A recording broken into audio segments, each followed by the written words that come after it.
கருப்பு சுண்டல் குழம்பு செய்வது எப்படி? இது வந்து பூரி, சப்பாத்தி இந்த மாதிரி டிஃபன் ஐட்டத்துக்கு நல்லாயிருக்கும். பட் நான் ரைஸுக்கு தான் செய்கிறேன். எப்படி செய்யலான்னு பார்ப்போம். ஃபஸ்ட்டு வடைச்சட்டி அடுப்பில் வச்சுட்டு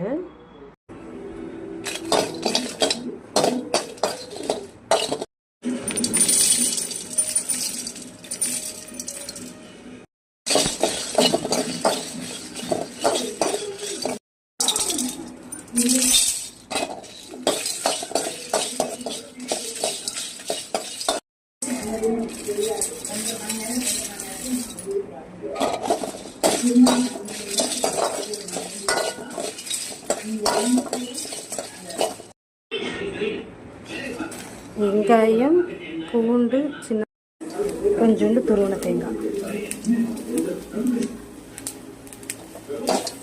எல்லாம் சேர்த்து நல்லா வதக்கிக்கலாம். குழம்பு பொடி, மஞ்சத்தூள், உப்பு சேர்த்து போடுறேன். உங்களுக்கு தேவைன்னா மல்லி இலை, மல்லித்தூள், மிளகுத்தூள் இந்த மாதிரி போடனாலும் போட்டுருவாங்க. நான் சாம்பார் சக்தி மசாலா தான் போடுவேன்.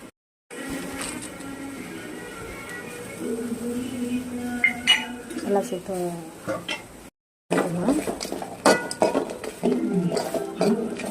நல்லா வதக்கிட்டு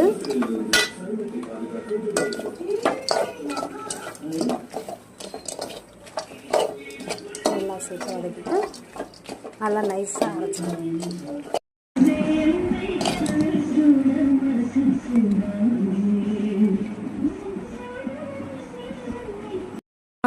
வதக்கின மசாலா வந்து மிக்ஸி ஜார் நிறையா வந்துருச்சு. ஸோ 2 தடவை போட்டு அரைக்கிறவங்களும் அரைச்சிக்கோங்க, ஒரே டைம் அரைக்க முடியாது. ஓகேங்களா? இந்த மசாலாவை நல்லா தண்ணி ஊற்றி நல்லா மையாக அரைச்சிட்டேன். மசாலாவை நல்லா தண்ணி ஊற்றி நல்லா மையாக அரைச்சி வச்சிட்டேன். எப்பயுமே இதயம் மந்த்ரா கடலை எண்ணெய் தான் யூஸ் பண்ணுவேன். ஹெல்த்தியாக இருக்கும்பாங்க, டேஸ்ட்டாக இருக்கும்பாங்க. ஸோ நான் எப்பயுமே இதான் யூஸ் பண்ணுவேன். Trans fat free. ஊற்றியாச்சு. வெங்காயம் போட்டுக்கிறோம். போட்டு நல்லா வதக்கிக்கலாம். பல்லாரி வெங்காயம் எங்கள் ஊர் கிராமங்கனால எங்களுக்கு சின்ன வெங்காயம் ஈஸியாக கிடைக்கும். ஸோ அரைக்கிறதுக்கு சின்ன வெங்காயம் யூஸ் பண்ணிட்டு தாளிக்கிறதுக்கு பல்லாரி வெங்காயம் யூஸ் பண்ணிக்கலாம். தேவைப்படுறவங்க வந்து பச்சை மிளகாய் யூஸ் பண்ணலாம். இல்லைன்னா ஏற்கனவே மசால் பொடியில் இருக்க காரம் போடணும்னா வேண்டாம், நல்லாயிருக்கும். ஒரு வாசமாகவும் இருக்கும் பச்சை மிளகாய்.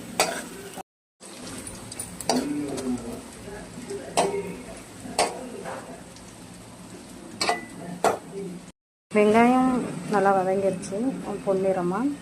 இப்போ நம்ம தக்காளி சேர்த்துக்கணும்.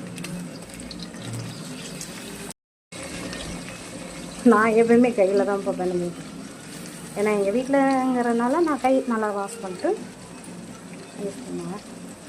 சரி, மசாலா பொடினாலும் சரி, எனக்கு கை அளவு தான் தெரியும். அரைச்ச மசாலாவை போடலாம். போட்டு நான் அரைச்ச மசாலா ஊற்றிடுவேன். தண்ணி ஊற்றி வாஷ் பண்ணி ஊற்றிடுவேன். இப்போ வந்து வதக்கிறதுக்காக, அது எண்ணெயோட அந்த மசாலா வதக்கிறதுக்காக நம்ம அப்படி வச்சுருக்கோம்.